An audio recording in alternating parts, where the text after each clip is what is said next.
தேவனே உங்களுக்கு நன்றி சுவாமி. எங்களோடு கூட இருக்கின்ற நாயகனே உங்களுக்கு நன்றி அப்பா. ஆண்டவரே, இந்த காலை பொழுதிலே ஆண்டவரே சுவாமி உங்களை தொழுது கொள்ள வந்திருக்கின்ற ஒவ்வொரு பிள்ளைகளும் ஆண்டவரே கர்த்தாவே சுவாமி நாங்கள் உங்கள் அன்பின் கரத்தில் வைக்கின்றோம். ஆண்டவரே, என்ன சிந்தனைகளோடு, எந்த வேதனைகளோடு, என்ன கஷ்ட நஷ்டங்களோடு வந்திருக்கிறார்கள் எம்மை நாங்கள் அறியாவிட்டாலும் தேவரே நீங்கள் அறிந்திருக்கின்றீர்கள் தகப்பன். ஆண்டவரே, நீங்கள் விடுதலை நாயகன், நீங்கள் வெற்றியின் வேந்தனாய் இருக்கின்றீர்கள். ஹல்லேலூயா, ஹல்லேலூயா.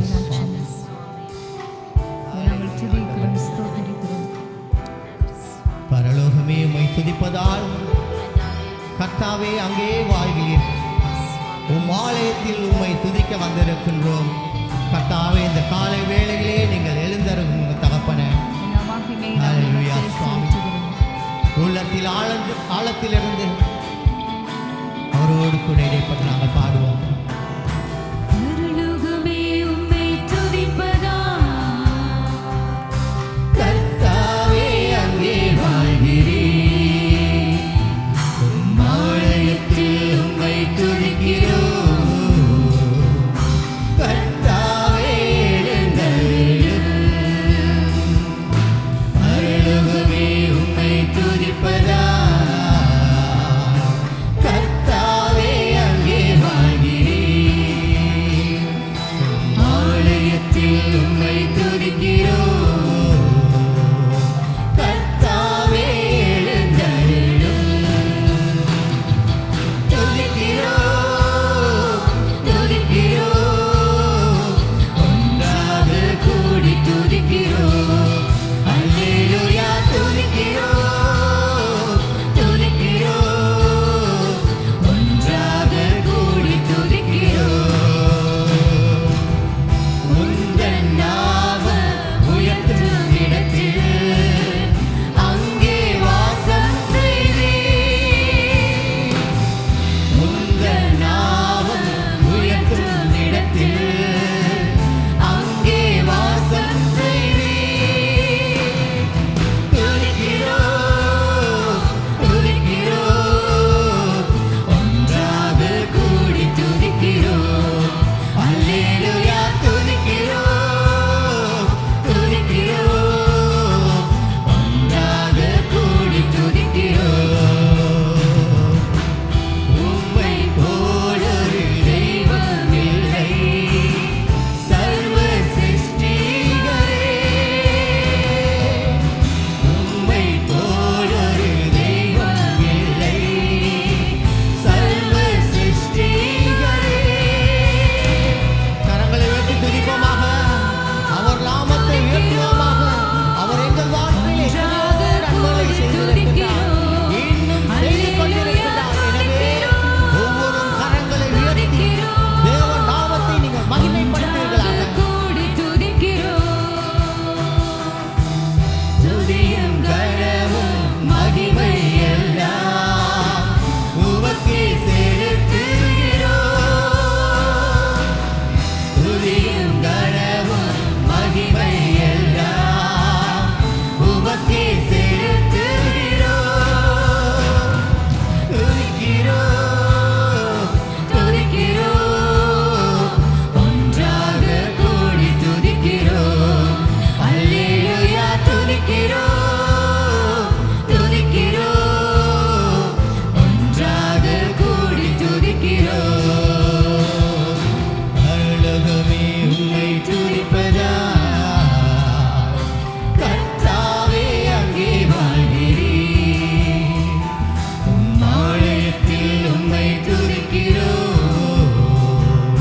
கர்த்தாவே எழுந்தருளும், பரலோகமே உம்மை துதிப்பதா, கர்த்தாவே அங்கே வாழ்கிறீர், உம் ஆலயத்தில் உம்மை துதிக்கிறோம். கர்த்தாவே எழுந்தருளும். அல்லேலூயா. நன்றி சுவாமி. நன்றி தகப்பனே. உம்மை துதிக்கிறோம் ராஜா. இந்த காலை சுவாமி. எல்லா மகிமை, எல்லா கனத்துக்கும் உமக்கே நாங்கள் நன்றி என்று சொல்லுகிறோம் சுவாமி. உம்மை போல ஒரு தெய்வம் இல்லை சுவாமி.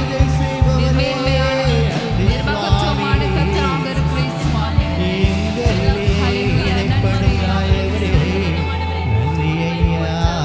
ஸ்தோத்திரிக்கிறோம் சுவாமி. ஹல்லேலூயா. உன்னதமானவரே, போற்றுகிறோம் சுவாமி. நன்றி, நன்றி, நன்றி, நன்றி. விடுதலை. நல்லது. உங்கள் ஒவ்வொருவரையும் இயேசு கிறிஸ்துவின் இனிதான நாமத்தினாலே வாழ்த்தி வரவேற்கிறேன். எம்முடைய இணையதளத்திற்குள்ளாக நடைபெறுகிற ஆராதனைகள் தமிழ் ஆராதனை காலை 7 மணிக்கும், சிங்கள ஆராதனை காலை 8:30க்கும், ஆங்கில ஆராதனை 10 மணிக்கும் நடைபெறுகிறது. அதே போலவே நேரிலே சபைக்கு வந்து தேவனை தொழுது கொள்ள விரும்புவீர்களானால் கிருளப்பனையில் இருக்கிற கல்வாரி சபையிலே நீங்கள் எங்களோடு கூட இணைந்து கலந்து கொள்ள முடியும். அங்கு நடைபெறுகிற ஆராதனைகள் தமிழ் ஆராதனை காலை 7 மணிக்கும், சிங்கள ஆராதனை காலை 10:30க்கும், ஆங்கில ஆராதனை காலை 10 மணிக்கும் நடைபெறுகிறது. அதே போல் இணையதளத்தினூடாக உங்களால் எங்களோடு கலந்து கொள்ள முடியாவிட்டால் வாட்ஸ்அப் ஊடாக ஆடியோக்களை கேட்டு நீங்கள் தேவனை துதிக்க முடியும். ஆகவே திரையிலே காணப்படுகிற இந்த எண்ணிற்கு உங்களது பெயரையும் உங்களது தொலைபேசி இலக்கத்தையும் நீங்கள் அனுப்புவீர்களானால் எங்களால் முடியும். ஆராதனை ஆடியோக்களை உங்களுக்கு அனுப்பி வைக்க நீங்கள் அதில் கேட்டு தேவனை ஆராதிக்க முடியும். அதே போலவே உங்களுக்கு ஜெப தேவைகள் எதுவும் தேவையாயின், ஆலோசனைகள் தேவையாயின் இந்த வாட்ஸ்அப் இலக்கத்திற்கு உங்களால் அழைக்க முடியும். எம்முடைய ஊழியர்கள் உங்களுக்காக ஜெபிக்கவும் ஆலோசனைகள் அளிக்கவும் ஆயத்தமாக இருக்கிறார்கள். அதே போலவே இப்பொழுது தேவனுடைய வார்த்தையை கேட்பதற்காக நாங்கள் ஆயத்தமாக இருப்போம். நல்லது. இந்த காலை வேளையில் நாங்கள் கர்த்தருடைய வார்த்தைக்காய் நாங்கள் கடந்து செல்வோம். நாங்கள் திருப்பிக் கொள்ளுவோம். எசாயா 6வது அதிகாரம் 1வது வசனத்திலிருந்து 5ஆம் வசனம் வரை நாங்கள் அனைவரும் எழுந்திருந்து இந்த வேத பகுதியை நாங்கள் வாசிப்போம். எசாயா 6வது அதிகாரம் 1ஆம் வசனத்திலிருந்து 5ஆம் வசனம் வரை நாங்கள் யாவரும் எழுந்திருந்து பயபக்தியோடு கூட கர்த்தருக்கு கனத்தை கொடுக்கத்தக்கதாக அவருடைய வார்த்தையை நாங்கள் ஒவ்வொரு பேரும் வாசிப்போம். எசாயா 6:1 தொடக்கம் 5ஆம் வசனம் வரை. உசியா ராஜா மரணம் அடைந்த வருடத்தில் ஆண்டவர் உயரமும் உன்னதமுமான சிங்காசனத்தின் மேல் வீற்றிருக்க கண்டேன். அவருடைய வஸ்திர தொங்கலால் தேவாலயம் நிறைந்திருந்தது. சேராபீன்கள் அவருக்கு மேலாக நின்றார்கள். அவர்களில் ஒவ்வொருவரும் அவ்வாறு செட்டைகளினால் அவனவன் 2 செட்டைகளினால் தன் முகத்தை மூடி, 2 செட்டைகளினால் தன் கால்களை மூடி, 2 செட்டைகளினால் பறந்தது. ஒவ்வொருவர் நோக்கி, சேனைகளின் கர்த்தர் பரிசுத்தர் பரிசுத்தர் பரிசுத்தர், பூமி அனைத்தும் அவருடைய மகிமையால் நிறைந்திருக்கிறது என்று கூப்பிட்டு சொன்னார்கள். கூப்பிடுகிறவர்களில் கர்த்தத்தால் சத்தத்தால் வாசல்களில் நிலைகள் அசைந்து ஆலயம் புகையினால் நிறைந்தது. அப்பொழுது நான் ஐயோ அதமானேன், நான் அசுத்த உதடுகள் உள்ள மனுஷன், அசுத்த உதடுகள் உள்ள ஜனங்களில் நடுவில் வாசமாயிருக்கிறவன், சேனைகளின் கர்த்தராகிய ராஜாவை என் கண்கள் கண்டதே என்றேன். நாங்கள் ஜெபம் பண்ணுவோம். அன்பும் இரக்கமும் உள்ள நல்ல இயேசு சுவாமி, இந்த காலை வேளைக்காக, இந்த ஓய்வு நாளுக்காக உமக்கு நாங்கள் நன்றி செலுத்துகிறோம். ஆண்டவரே, உம்முடைய வசனத்தை கொண்டு இன்றைய நாள் நீர் எங்களோடு பேசுங்க. ஆண்டவர், உம்முடைய வசனத்தை கொண்டு இன்றைய நாள் எங்களுடைய வாழ்க்கையை ஆண்டவரை நாங்கள் சரி செய்ய வேண்டிய இடங்களை நீங்கள் சரி செய்யுங்க. உம்முடைய வசனத்தினாலே எங்களை நீங்கள் போஷியுங்க. ஆண்டவரை, யாராவது இந்த இடத்திலே வேதனையோடு, கவலைகளோடு, மனக்லாசியத்தோடு ஆண்டவரை இந்த வசனத்தை கேட்டு கொண்டு இருந்தால், பரிசுத்த ஆவியானவரே, இந்த வசனத்தின் மூலமாய் நீங்கள் பேசி இடைப்படுங்க, எங்களை ஆசீர்வதிங்க. இயேசு கிறிஸ்துவின் நாமத்தினாலே ஆமென். நன்றி. நாங்கள் யாவரும் அமர்ந்திருப்போம்.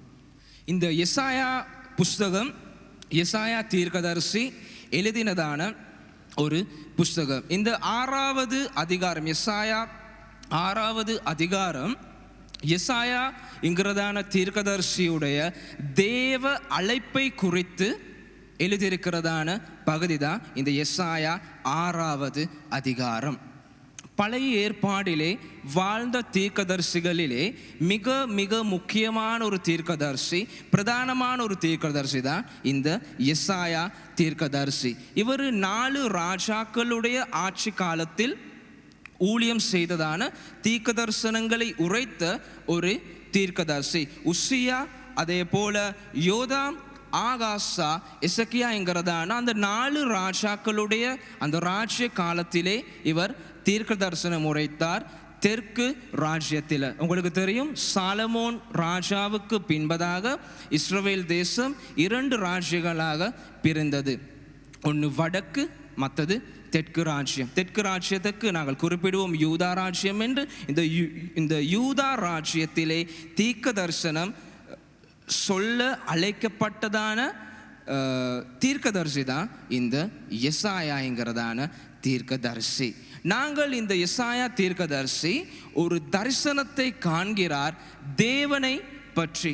தேவன் எவ்வாறாக இருப்பாருங்கிறதை தேவன் ஒரு தரிசனத்தின் மூலமாக எசாயாவுக்கு காட்டுகிறார். இந்த பகுதியில் நாங்கள் இன்னைக்கு பார்க்க போகிறோம் எங்களுடைய வாழ்க்கைக்கு தேவையான 4 காரியங்களை குறித்து.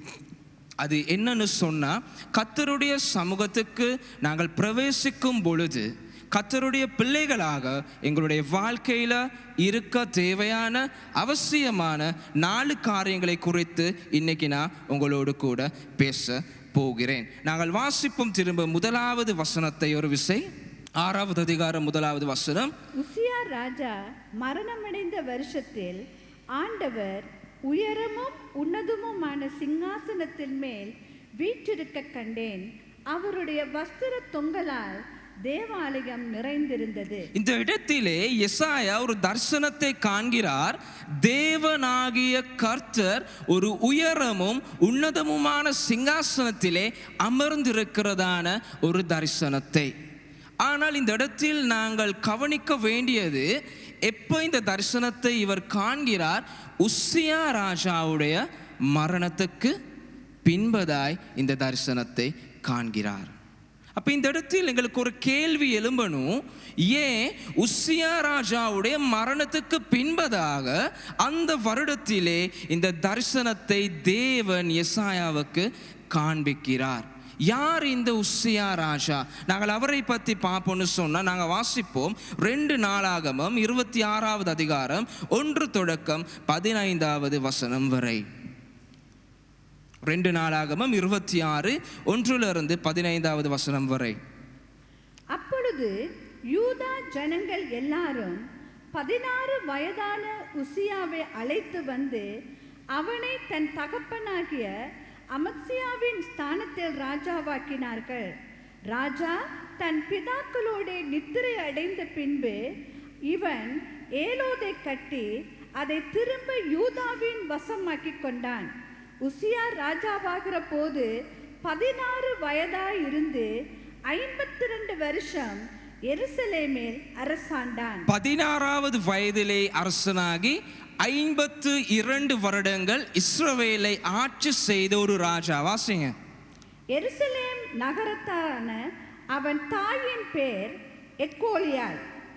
அவன் தன் தகப்பனாகிய அமத்சியாவின் செய்தபடியெல்லாம் கர்த்தரின் பார்வைக்கு செம்மையானதை செய்து தேவனுடைய தரிசனங்களில் புத்திமானாய் இருந்த சகரியாவின் நாட்களிலே தேவனை தேட மனதிறங்கியிருந்தான். அவன் யாரு? கர்த்தருடைய பார்வைக்கு முன்பதாக சரியானதை செய்த ஒரு ராஜா. இஸ்ரவேலை ஆட்சி செய்த ராஜாக்களிலேயே ராஜாமார்களை நாங்கள் எடுத்துக்கிட்டா ஒரு சிலர் மாத்திரம்தான் கர்த்தருக்கு பயந்து அவருடைய கற்பனைகளை கைக்கொண்டு இஸ்ரவேல் தேசத்தை ஆட்சி செய்த ராஜாக்கள். ஆனால் இந்த உசியா ராஜா நாங்கள் பார்க்கிறோம் வேதத்தில் யாரு?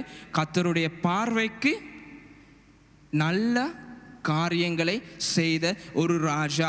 அப்ப இந்த எசாயாவுக்கு இந்த உசியா ராஜாவை குறித்து என்ன மாறி ஒரு இமேஜினேஷன், என்ன மாறி ஒரு நம்பிக்கை இருந்திருக்கும்?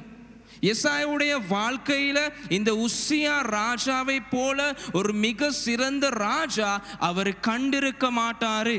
தேசத்தை பாதுகாக்கிற, தேசத்தை நேசிக்கிற, ஜனங்களை நேசிக்கிற, ஜனங்களை பாதுகாக்கிற, ஜனங்களை நிம்மதியாக வாழக்கூடிய அந்த பேக்ரவுண்டை ஏற்படுத்தியிருக்கிற இந்த ராஜா எசாயாவுக்கு விளங்கி இருக்கும். இவர் தான் யாரு?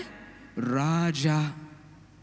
எசாயாவுடைய வாழ்க்கையில இந்த உசியாவை குறித்து பெரிய ஒரு எதிர்பார்ப்பு, பெரிய ஒரு நம்பிக்கை, பெரிய ஒரு நோக்கம் இருந்திருக்க வேண்டும். கட்டாயமாய் இந்த உசியா ராஜாவை பற்றி நாங்கள் வேதத்தில் வாசிக்கிற இந்த பகுதியை பார்த்தா உசியா ராஜா தான் எசாயா நினைச்சிருப்பாரு, இவர் தான் ராஜா.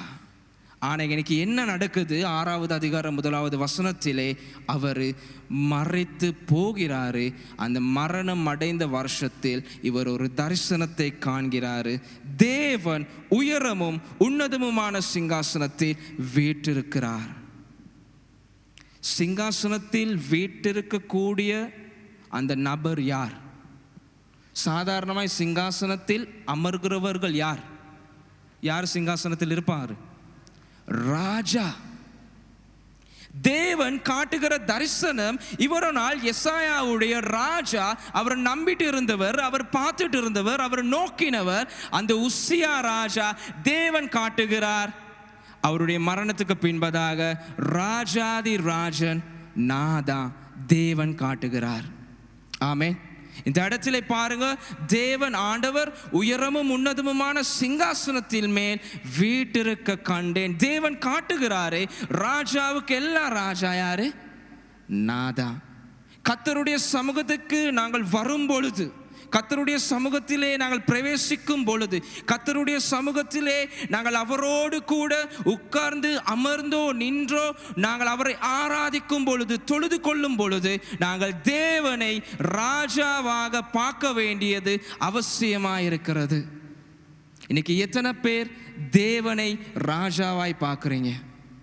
அவர் உயரமும் உன்னதமுமான சிங்காசனத்தில் வீற்றிருக்கிற பரிசுத்தம் நிறைந்த, வல்லமை நிறைந்த, பராக்கிரமம் நிறைந்த தேவனாய் இன்றைக்கு எங்களோடு கூட சிங்காசனத்தில் அமர்ந்திருக்கிற தெய்வமாயிருக்கிறார். நாங்கள் சில வேளை நாங்கள் சொல்லுவோம், எங்களுடைய தேவன் ஒரு தாயை போல கருணை குணமுடையவர், தகப்பனை போல எங்களை நேசிக்கிறவர், ஒரு சகோதரனை போல எங்களுக்கு தோள் கொடுப்பவர், ஒரு நண்பனை போல என்னை ஆறுதல் படுத்துபவர். இவைகள் எல்லாம் உண்மை. ஆனால் கர்த்தருடைய சமூகத்திலே தேவனை ராஜாவாய் பார்க்க வேண்டியது அவசியமாயிருக்கிறது. எங்களுடைய வாழ்க்கையின் ராஜா, எங்களுடைய வாழ்க்கையின் சுவாமி. நாங்கள் சொல்லுவோம் ஆங்கிலத்தில் லார்ட். தி லார்ட். லார்ட் என்றால் எங்களுடைய வாழ்க்கையின் சுவாமி ஆகிய கர்த்தர். எங்களுடைய ஜீவியத்தின் சகல அதிகாரங்களை உடையவர். எங்களுடைய ஜீவியத்தின் அந்த ஆளுமை தன்மை உடைய தெய்வம் எங்களுடைய தேவனாகிய அந்த ராஜா. நாங்கள் எடுக்கிற எங்களுடைய வாழ்க்கையில் தீர்மானங்களாக இருக்கலாம், எங்களுடைய குடும்பத்தில் நாங்கள் எடுக்கிற தீர்மானங்களாக எடுக்கலாம், எங்களுடைய தனிப்பட்ட வாழ்க்கையில் நாங்கள் எடுக்கிற தீர்மானங்களாக இருக்கலாம், எங்களுடைய ஊழிய பாதையாக இருக்கலாம், எங்களுடைய குடும்ப சூழ்நிலையாக இருக்கலாம். எல்லாவற்றுக்கும் மேலாய் தேவனை எங்களுடைய வாழ்க்கையிலே ராஜாவாய் சுவாமியாய் நாங்கள் வைத்து கொள்ள பழகணும்.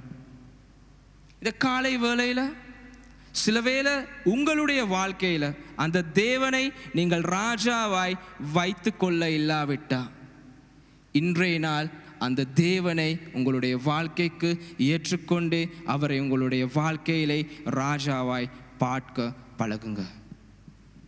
அந்த தேவன் தான் எங்களுக்காய் இந்த உலகத்திற்கு வந்து அவருடைய குமாரனை அனுப்பி சிலுவையிலே மறைத்து எங்களுடைய பாவங்களை சுமந்து சிலுவையிலே மறைத்து எங்களுக்காய் அவருடைய ஜீவனை தந்து 3ஆம் நாள் உயிர்த்தெழுந்த தேவன் அந்த இயேசு கிறிஸ்து.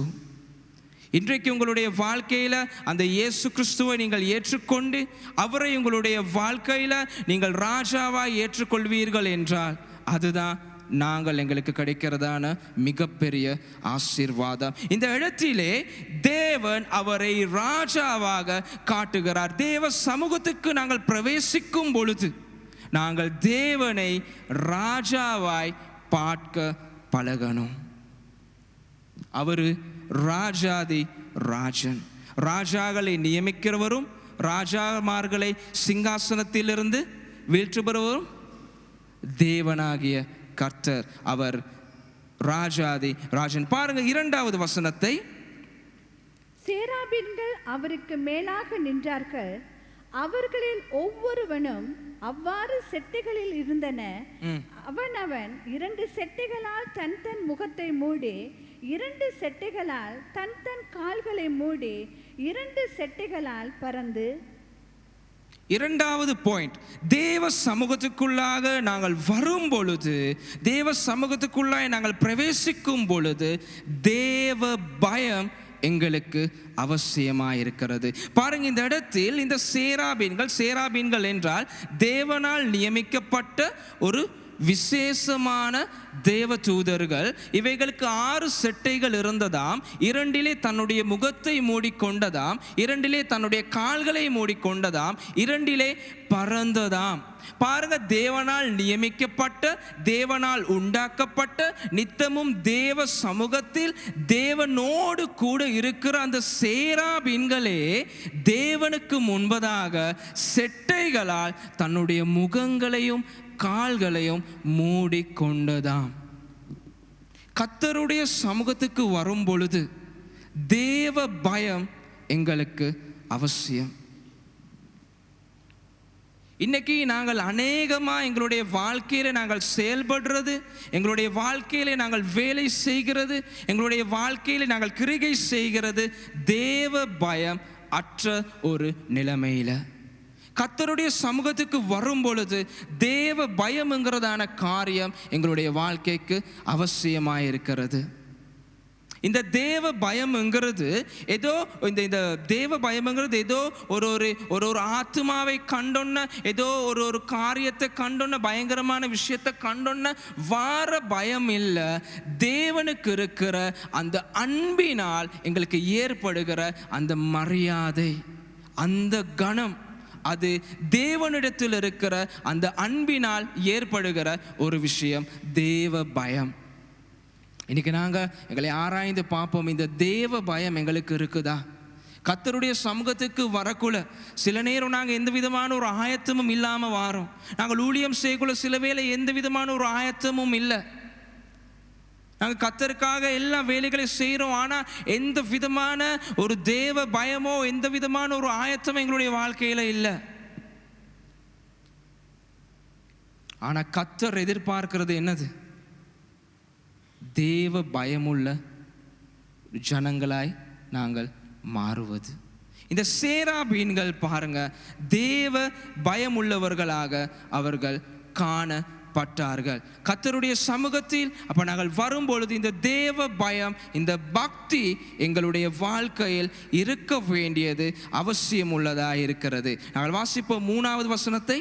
ஒருவரை ஒருவர் நோக்கி, சேனைகளின் கர்த்தர் பரிசுத்தர், பரிசுத்தர், பரிசுத்தர், பூமி அனைத்தும் அவருடைய மகிமையால் நிறைந்திருக்கிறது என்று கூப்பிட்டு சொன்னார்கள். பரலோகத்திலேயே கேட்கக்கூடிய மிக அழகான நமஸ்காரம் என்னது? கர்த்தரை பரிசுத்தர், பரிசுத்தர், பரிசுத்தர் என்பது ஆராதிப்பது.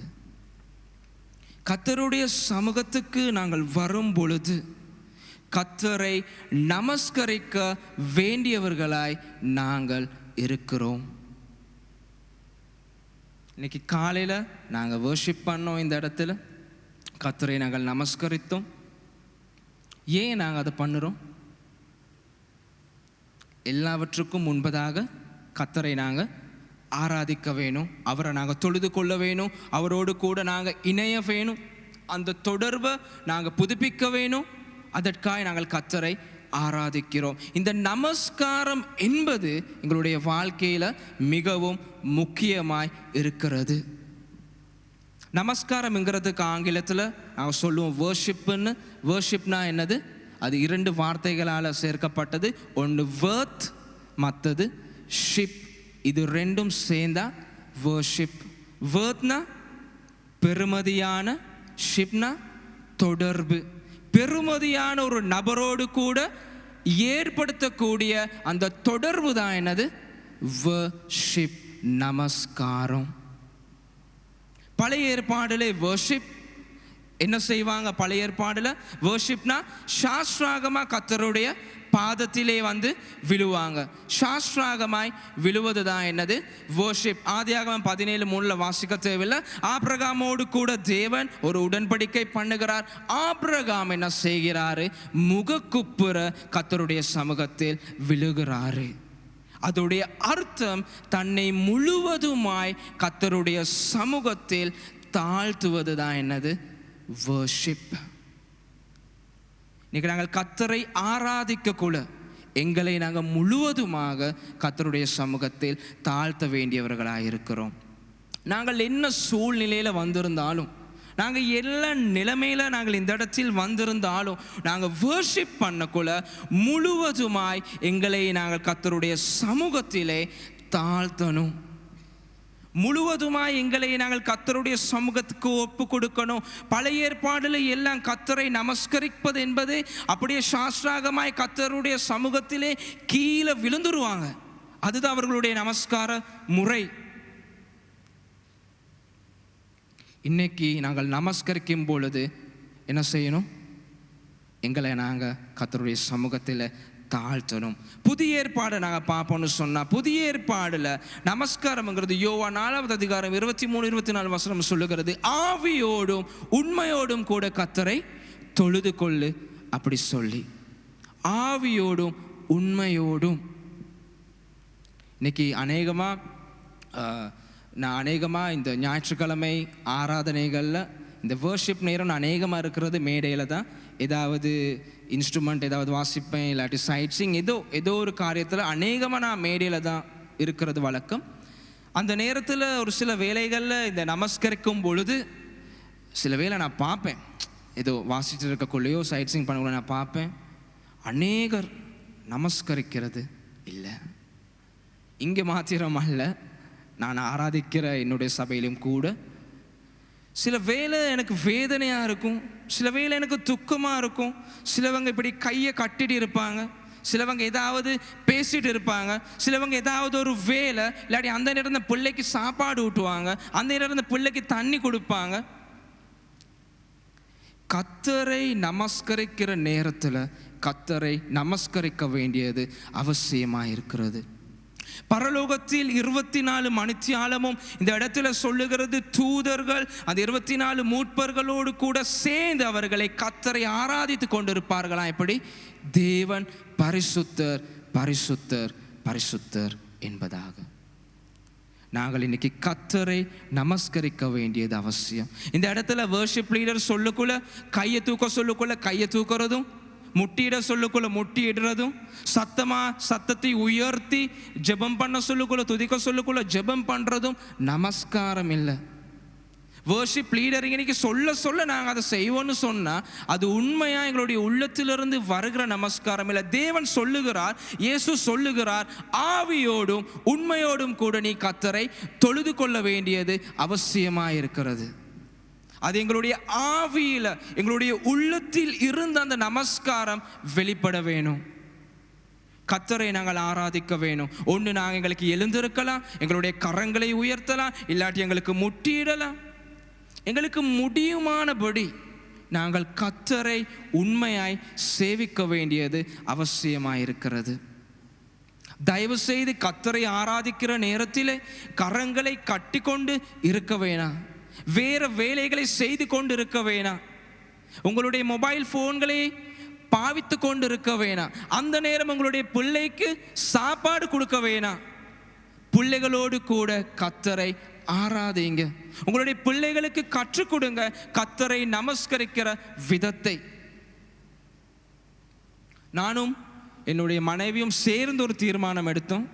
என்னுடைய மகளுக்கு இப்போ 8 மாதம். நானும் என்னுடைய மனைவியும் சேர்ந்து இருந்த தீர்மானத்தை எடுத்தோம். வர்ஷிப் நேரம் ஒன்று என்னுடைய மகள் என்னுடைய கையிலிருந்து கர்த்தரை ஆராதிக்கணும், இல்லாட்டி என்னுடைய மனைவியுடைய கைகளில் இருந்து கர்த்தரை ஆராதிக்கணும். வர்ஷிப் நேரம் அழுவுதுன்னு, உணவு கொடுக்கணும்னு, ஃபீட் பண்ணணும்னு வெளியே எடுத்துகிட்டு போக இயலாது. வர்ஷிப் நேரம் கட்டாயமாக வர்ஷிப் டைமில் அவள் எங்களோடு கூட இருக்கணும். அநேகமாக என்னுடைய மனைவியோடு கூட தான் இருப்பாங்க, நான் ஸ்டேஜில் இருக்கப்படியாக. இனி அந்த நேரம் யாருக்கும் குழந்தைய கொடுக்க மாட்டாங்க, அவங்களோட கையில் வச்சுக்கிட்டு அவர்களோடு கூட கர்த்தரை ஆராதிப்பாங்க. சிறிய வயதிலிருந்து உங்களுடைய பிள்ளைக்கு நீங்கள் கற்றுக் கொடுங்க கர்த்தரை ஆராதிக்க. அந்த நேரம் பிள்ளைகளை அங்கிங்க அனுப்ப வேணாம், சாப்பாடு கொடுக்க அனுப்ப வேணாம், தண்ணி கொடுக்க அனுப்ப வேணாம். உங்களுடைய பிள்ளைகளை உங்களோடு கூட வச்சுக்கொள்ளுங்க. கர்த்தரை ஆராதிக்கும் பொழுது நீங்கள் கற்றுக் கொடுங்க எப்படி உங்களுடைய பிள்ளைகள் கர்த்தரை ஆராதிக்க வேண்டும். கரங்களை உயர்த்த கற்றுக் கொடுங்க, கர்த்தருக்கு நன்றி சொல்ல கற்றுக் கொடுங்க, கர்த்தரை ஆராதிப்பது எப்படி என்று கற்றுக் கொடுங்க. இதுதான் நாங்கள் கற்றுக் கொடுக்க வேண்டிய விஷயமாக இருக்குது. அப்பொழுது அவர் என்ன செய்வாங்க? பெரிய ஆள் ஆகுனாலும் அதிலிருந்து விலக மாட்டாங்க. சொல்ல தேவையில்ல, வர்ஷிப் லீடர் இருந்து சொல்ல தேவையில்ல, கரங்களை தூக்க சொல்லி ஒட்டோ கர்த்தரை ஆராதிக்கக்குள்ள கரங்கள் உயர்த்தப்படும். வர்ஷிப் லீடர் இருந்து சொல்ல தேவையில்ல, முட்டியிட்டு ஜெபம் பண்ண சொல்லி ஒட்டோ எங்களுடைய கால்கள் முடங்கும் கர்த்தருடைய சமூகத்திலே. உங்களுடைய பிள்ளைகளுக்கு கற்றுக் கொடுங்க இந்த காரியத்தை. கர்த்தரை ஆராதிப்பது, கர்த்தரை தொழுது கொள்ளுவது எங்களுடைய வாழ்க்கையில மிக முக்கியமாக இருக்கிறது. அவருடைய சமூகத்திலே அவரோடு கூட இருந்து அவரை ஆராதிப்பது போல ஒரு இன்பம், ஒரு மகிழ்ச்சி எங்களுடைய வாழ்க்கையில வேறு ஒன்றும் இருக்காது. அதனால தான் இன்னைக்கு இயேசு சொல்லுகிறார் யோவான் புஸ்தகத்திலே, ஆவியோடும் உண்மையோடும் கூட கர்த்தரை நீ ஆராதி, ஆவியோடும் உண்மையோடும் கூட கர்த்தரை நீ தொழுது கொள். இந்த காலை வேளையில் சில வேளை எங்களுக்கு கர்த்தரை சுவாதீனமாய் நமஸ்கரிக்க முடியாத ஒரு சூழ்நிலை இருந்தா, கர்த்தரை சுவாதீனமாக ஆராதிக்க முடியாத ஒரு சூழ்நிலை இருந்தா, தயவு செய்து ஜெபம் பண்ணுங்க. அந்த தடைகளை உடைத்து ஜெபம் பண்ணுங்க. அந்த தடைகளை உடைத்து கர்த்தரை ஆராதிக்கக்கூடிய ஒரு உள்ளம் எங்களுக்கு கிடைக்கத்தக்கதாக நாங்கள் பார்ப்போம். 4வது பாயிண்டை 5வது வசனத்தை நாங்கள் ஒரு விஷயம் வாசிப்போம். அப்பொழுது நான் ஐயோ அதமானேன், நான் அசுத்த உதடுகள் உள்ள மனுஷன், அசுத்த உதடுகள் உள்ள ஜனங்களின் நடுவில் வாசமாய் இருக்கிறவன், சேனைகளின் கர்த்தராகிய ராஜாவே என் கண்கள் கண்டதே என்றேன். பாருங்க, இந்த இடத்துல இந்த 4வது பாயிண்ட், கர்த்தருடைய சமூகத்துக்கு நாங்கள் வரும் பொழுது, கர்த்தருடைய சமூகத்திலே நாங்கள் பிரவேசிக்கும் பொழுது எங்களுக்கு என்ன தேவையா இருக்கிறது? எங்களுடைய குறைபாடு எங்களுக்கு விளங்கணும். நான் ஒரு பாவமான மனுஷன், நான் ஒரு துரோகி, நான் கர்த்தருக்கு விரோதமாய் செயல்பட்டவன், என்னுடைய வாழ்க்கையில் உள்ள குறைபாடு, கர்த்தரோடு இணைய முடியாமல் என்னுடைய வாழ்க்கையில் இருக்கிறதான தவறுகள், என்னுடைய குறைபாடு எனக்கு விளங்கணும் கர்த்தருடைய சமூகத்தில். ஆனால் இன்னைக்கு துக்ககரமாக எங்களுக்கு விளங்குறது என்னது? எங்களுடைய குறைபாடு அல்ல, மற்றவர்களுடைய குறைபாடு. இன்னைக்கு நாங்கள் எங்களை சரி செய்து கொள்ள நாங்கள் விருப்பம் இல்லை, ஆனால் மற்றவர்களுடைய குறைகளை தேடி கண்டுபிடித்து அவரை சரி செய்ய தான் நாங்கள் அநேகமாய் முயற்சிக்கிறோம். கர்த்தருடைய சமூகத்திலே நாங்கள் பிரவேசிக்கும் பொழுது, கர்த்தரோடு நாங்கள் இணையும் பொழுது, என்னுடைய வாழ்க்கையில் உள்ள குறைபாடுகள் எனக்கு விளங்க வேண்டியது. பாருங்க, இந்த இடத்துல எசாயா என்ன சொல்லுகிறார்? ஐயோ! எல்லாம் ஒரு தடவை சொல்லுங்க பாப்பா, என்னோட கூட சேர்ந்து ஐயோ சொல்லுங்க பாப்போம். ஐயோ! இது கொஞ்சம் சத்தமா. ஐயோ! அங்கனைக்கு எல்லாம் முடிஞ்சிட்டு. அப்படின்னா என்னது? ஐயோனா முடிஞ்சிட்டு, அவ்வளோதான், இனி நான் முடிஞ்சு. எசாயாவுக்கு விளங்கிச்சு, அந்த தேவனை அவர் தரிசனத்தில் காணும் பொழுது, அவருடைய சமூகத்திலே பிரவேசிக்கும் பொழுது அவர் கண்டது என்னது? நான் அசுத்த உதடுகள் உள்ள ஒரு மனுஷன், நான் இனி முடிஞ்சு, நான் அந்த தேவனை என்னுடைய கண்களினால் பார்த்துட்டேன், நான் முடிஞ்சு. இன்னைக்கு அதே மாதிரி ஒரு சிந்தனை எங்களுக்கு வருதா? கர்த்தருடைய சமூகத்துக்கு வந்தோன்னா எங்களுடைய குறைபாடுகள் எங்களுக்கு விளங்குதா? எங்களுடைய பிழையான மனப்பான்மைகள் விளங்குதா? எங்களுடைய கசப்பு எங்களுக்கு விளங்குதா? எங்களுடைய வாழ்க்கையில் உள்ள தவறான காரியங்கள், தேவனை விட்டு விலகுற காரியங்கள், தேவனோடு கூட இருக்கிற அந்த உறவை பிரிக்கிற காரியங்கள் எங்களுக்கு விளங்குதா? கர்த்தருடைய சமூகத்துக்கு வரும் பொழுது, நாங்கள் நமஸ்கரிக்கும் பொழுது, கர்த்தருடைய வார்த்தையை கேட்கும் பொழுது, அது மூலமா சில வேளை கடவுள் என்னோடு பேசுவார். சில வேளை எங்களுக்கு விளங்கும், உண்மைக்குமே தேவன் எனக்கு தான் இதை பேசுறாரு, என்னுடைய வாழ்க்கையில் இருக்கிற தவறை தான் தேவன் சுற்றி காட்டுறாரு. ஆனா நாங்க என்ன செய்வோம்? சில வேளை என்ன செய்வோம்? ஏற்றுக்கொள்ள மாட்டோம். எனக்கு விளங்கும், எனக்குத்தான் கடவுள் இதை பேசினார் இன்னைக்கு, ஆனா நாங்க ஏற்றுக்கொள்ள மனதில்லாம நாங்க இருப்போம். எங்களை நாங்க திருத்திக் கொள்ள நாங்கள் விடமாட்டோம். கர்த்தருடைய சமூகத்திலே எங்களை உடைத்து, எங்களுடைய உள்ளத்தை உடைத்து, என்னுடைய சிந்தனைகளை, என்னுடைய மனப்பான்மைகளை உடைத்து, பிழையான காரியங்களை உடைத்து, அவரோடு கூட இணைய நாங்கள் எங்களை விடமாட்டோம். ஆனால் இந்த இடத்துல பாருங்க, எசாயா தேவ சமூகத்துக்கு போகும் பொழுது அவர் கண்டாரு அவர்கிட்ட இருக்கிற குறைபாடு, அசுத்த உதடுகள் உடைய ஒரு மனுஷன். அன்பானவர்களே, இந்த காலை வேளையில் கர்த்தருடைய சமூகத்துக்கு நாங்கள் போகும் பொழுது எங்களுடைய குறைபாடுகள் எங்களுக்கு விளங்க அவசியமாயிருக்கிறது. உங்களுக்கு தேவன் பேசுகிறார் என்றால் தயவு செய்து உங்களை நீங்கள் உடைங்க. அந்த இடத்துல தேவனோடு கூட திரும்ப ஒப்புரவாகுங்க. அந்த இடத்துல யோசிக்க வேணாம், இது இது எனக்கு இல்லை, நான் இப்போ சரி அப்படின்னு யோசிக்க வேணாம். தேவன் உங்களோடு பேசுவார் என்றால், உங்களுடைய உள்ளத்துக்கு அது உணர்த்தப்படுவதா இருந்தால், அந்த இடத்திலே உங்களை நீங்கள் தாழ்த்தி கர்த்தருக்கு முன்பதாய் நீங்கள் ஒப்புரவாகுங்க. சில நேரம் யாராவதோடு பேசி மன்னிப்பு கேட்கணும்னு தேவன் உங்களுக்கு உணர்த்துறாரா இருந்தா, தயவு செய்து அந்த நபரோடு கூட பேசி மன்னிப்பு கேளுங்க. கர்த்தர் உங்களோடு பேசும் பொழுது, உங்களுடைய குறைகளை தேவன் காட்டும் பொழுது, பரிசுத்த ஆவியானவர் உங்களுடைய குறைகளை உங்களுக்கு உணர்த்தும் பொழுது, தயவு செய்து அந்த சத்தத்துக்கு கீழ்ப்படிந்து அதுக்கு செவிமடுத்து வேலைகளை செய்ய ஆரம்பிங்க. எசாயா அதுதான் செய்தாரு. இந்த கால வேளையில் நாங்கள் ஒரு தீர்மானம் எடுப்போமா? கர்த்தருடைய சமூகத்தில் கர்த்தர் எங்களோடு கூட பேசுகிறத நாங்கள் செய்ய ஆயத்தமுள்ளவர்களாக இருப்போமா? அடுத்த வசனங்களை நாங்கள் பார்க்குறோம். எசாயாவை தேவன் அனுப்புகிறாரு. அவர் கேட்குறாரு, யார் எனக்காக போவான்? எசாயா சொல்கிறான், நான் உமக்காக போகிறேன் ஆண்டவரே, நான் போகிறேன் உமக்காக, உம்முடைய ஊழியத்தை செய்ய நான் போகிறேன். எசாயா சொல்லுகிறார். காலையில் நாங்கள் அந்த தீர்மானத்தை எடுப்போமா? தேவன் எங்களோட பேசுகிற காரியத்தை சரியாய் செவி கொடுத்து அதன்படி நடந்து எங்களுடைய வாழ்க்கையை நாங்கள் சரி செய்வோமா? எங்களுடைய வாழ்க்கையை நாங்கள் கர்த்தருடைய சமூகத்துக்கு முன்பதாக உடைத்து, எங்களுடைய வாழ்க்கையில் நாங்கள் திருந்த வேண்டிய இடங்களை தேவன் எங்களுக்கு காட்டும் பொழுது நாங்கள் அந்த சத்தத்தை கேட்டு நாங்கள் அதற்கு கீழ்ப்படிந்து எங்களுடைய வாழ்க்கையை நாங்கள் கர்த்தருக்கு ஒப்பு கொடுப்போமா? இந்த காலை வேளையில் நாங்கள் அனைவரும் எழுந்திருந்து நாங்கள் சற்று நேரம் கர்த்தரை ஆராதிக்க போகிறோம். நாங்கள் பார்த்தோம், கர்த்தருடைய சமூகத்துக்கு நாங்கள் போகும் பொழுது 4 காரியங்களை. முதலாவது, தேவனை ராஜாவாய் நாங்கள் பார்க்க வேண்டும். இரண்டாவது, தேவ பயம் எங்களுடைய வாழ்க்கையில் இருக்க வேண்டியது. மூன்றாவது காரியம், கர்த்தரை நாங்கள் நமஸ்கரிக்க வேண்டும். நாலாவது காரியம், எங்களுடைய குறைபாடு, எங்களுடைய தவறு எங்களுக்கு விளங்க வேணும். காலை வேளையில் நாங்கள் கர்த்தரை ஆராதிக்க போகிறோம். எங்களுடைய மனதை, எங்களுடைய சிந்தனைகளை நாங்கள் ஒருநிலைப்படுத்தி சற்று நேரம் கர்த்தரை நாங்கள் ஆராதிக்க போகிறோம்.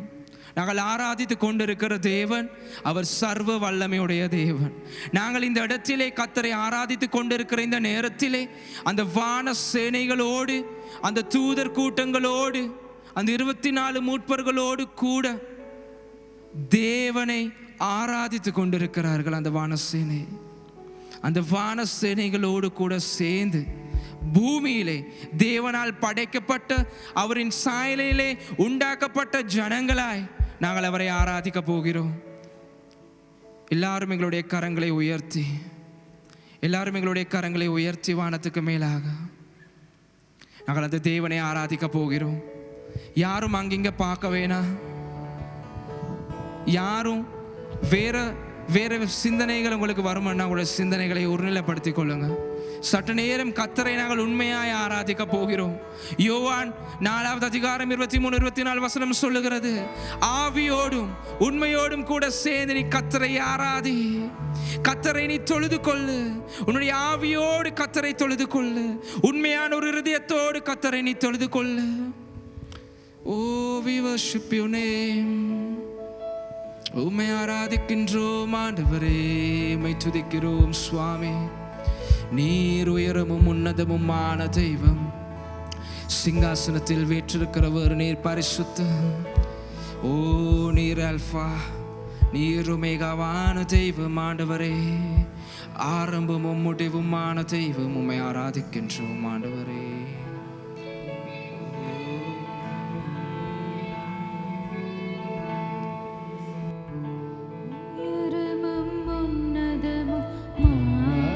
கரங்களை உயர்த்தி கர்த்தரை ஆராதிப்போம்.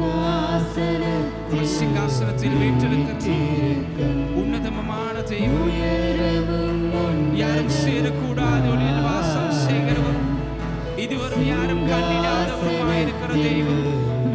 அவர் உன்னதமான பரிசுத்த சேனைகளின் கர்த்தர், யெகோவா ஷாபாத். அவர் சேனைகளின் கர்த்தர். அந்த ராஜாவை இந்த காலை வேளையில நாங்கள் காணோம். அந்த ராஜாவை எங்களுடைய கண்கள் காண இந்த காலை வேளை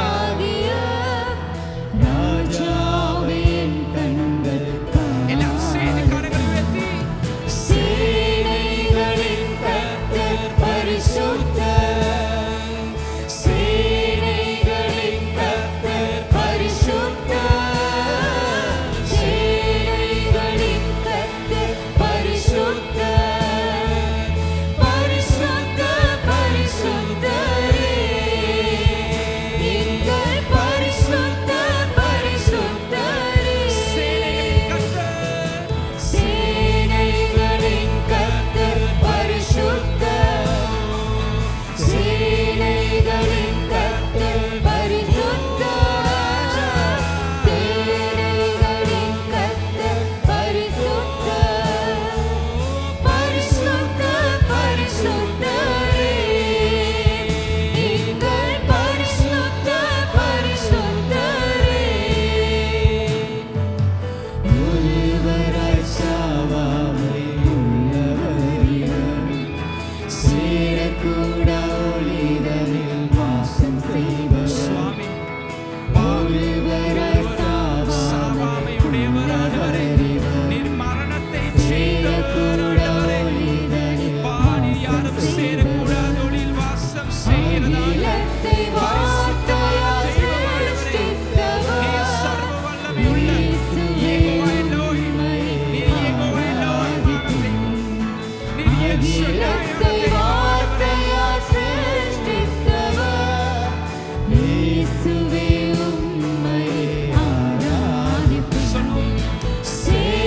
சேனைகளின் கர்த்தர் பரிசுத்தர், சேனைகளின் கர்த்தர் பரிசுத்தர், சேனைகளின் கர்த்தர் பரிசுத்தர், பரிசுத்தர் பரிசுத்தரே, எங்கள் பரிசுத்தர் பரிசுத்தரே.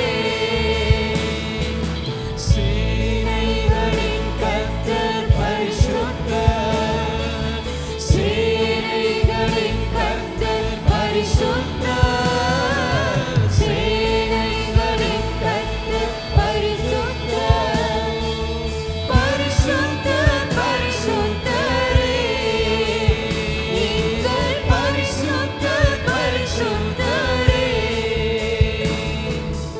ஆதியும் அந்தமும் ஆனவரிடம், அல்பாவும் வேதாவும் ஆனவரிடம்,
ஆராதித்துக் கொண்டே இருப்போம். அவர் தூய, அவர் தூய, அவர் சேனைகளின் கர்த்தர், பரிசுத்தமான தெய்வம்.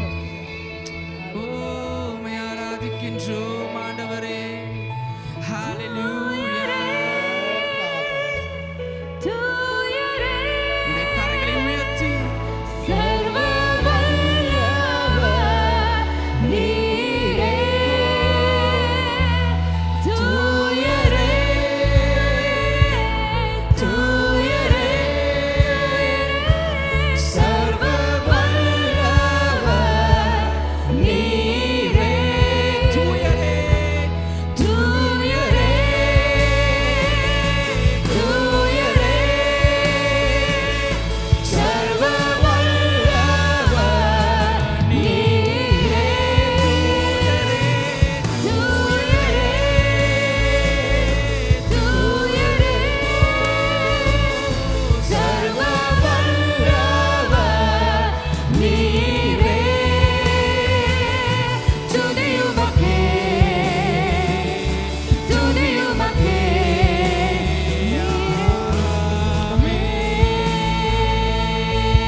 ஆதியும் அந்தமுமானவர், எந்த ஆரம்பமும் எந்த முடிவும் இல்லாதவர் சுவாமி. ஆண்டவரே, நீர் அல்பாவும் ஒமேகாவுமான தெய்வம் ஆண்டவரே. 7 நட்சத்திரங்களை உம்முடைய கரங்களிலே உடைய தெய்வம் ஆண்டவரே. 24 முற்பர்களோடு கூட சிங்காசனத்தில் ராஜாதி ராஜாவாய் அமர்ந்திருக்கிற தெய்வமானவர் நீர் ஆண்டவரே. உம்மை நாங்கள் நமஸ்கரிக்கிறோம், உம்மை நாங்கள் உயர்த்துகிறோம், உம்மை நாங்கள் போற்றுகிறோம் ஆண்டவரே. உம்மை நாங்கள் பாடுகிறோம். நீர் எங்களுடைய தேவனாகிய கர்த்தர். ஹalleluya.